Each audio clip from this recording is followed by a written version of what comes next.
Because if you've been a heel and your job is to get a babyface over, then you know everything you need to do to give this babyface opportunities to shine at your expense. So you know the other person, you know what you have to do for this person's job.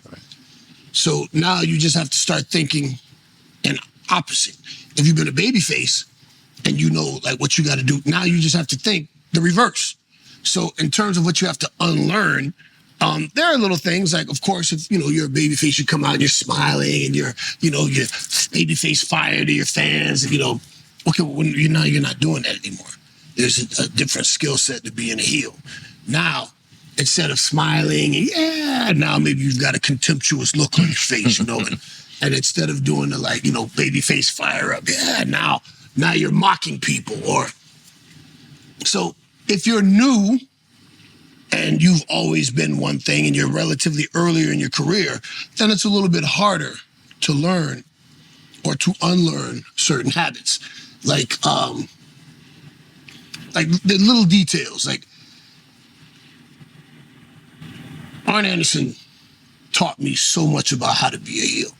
And little things, like if you're getting heat on a babyface and he's on the ground selling and he's on all fours, and you just walk over and that's not against the rules. It's not really. There's no rules. Like, if I'm allowed to, why can't I? Right. But man, that's messed up, man. You didn't have to do that. It's not against the rules, but what a move, So as a babyface, you don't do moves. Babyface is a good guy. I abide by the rules. I'm going to win this fight clean.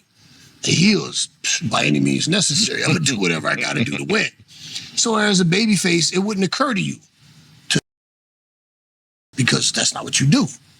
Well, as a heel, you have to learn, don't stomp on his fingers, Right. Don't do that. Don't,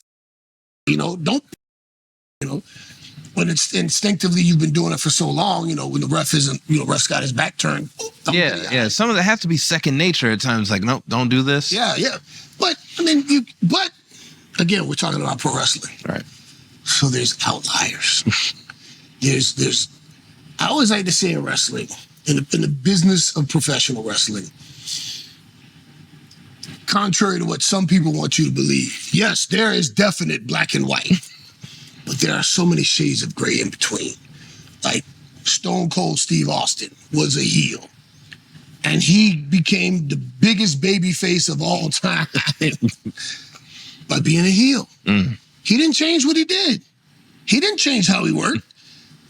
Babyface Austin did the same exact stuff the heel Austin did, but people loved him for it. So I don't know if it works the same way. If you can't, when you're a babyface turning heel, I don't think you can do babyface things the same way, and I don't know if it works the same way. I can't think of a babyface that got over as a heel without changing anything up. But I can think of a few heels that became babyfaces without changing anything up. And I mean, man, when you're good enough as a heel, then, and that's another thing too. Like, okay, you got your babyface, your top guys.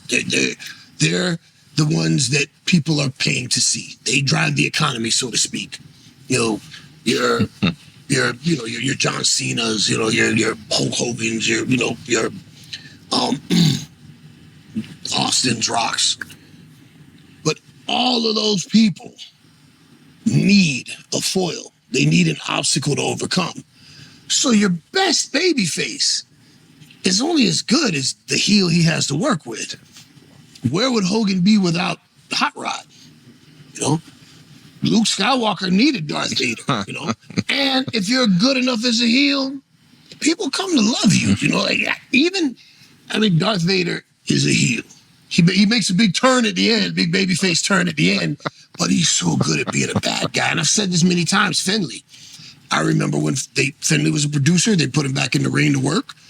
And he was such a good heel that it didn't take long before they started cheering him, because wrestling fans, for the most part, they understand how it goes, and you have some intelligent wrestling fans, like our show, this is for the intelligent part, not the smart part. So, they know, like, man, this guy's so good at being a... Subscribe to Marking Out with MVP and Dwayne Swayze. New episodes drop every Monday, 1 p.m. Eastern.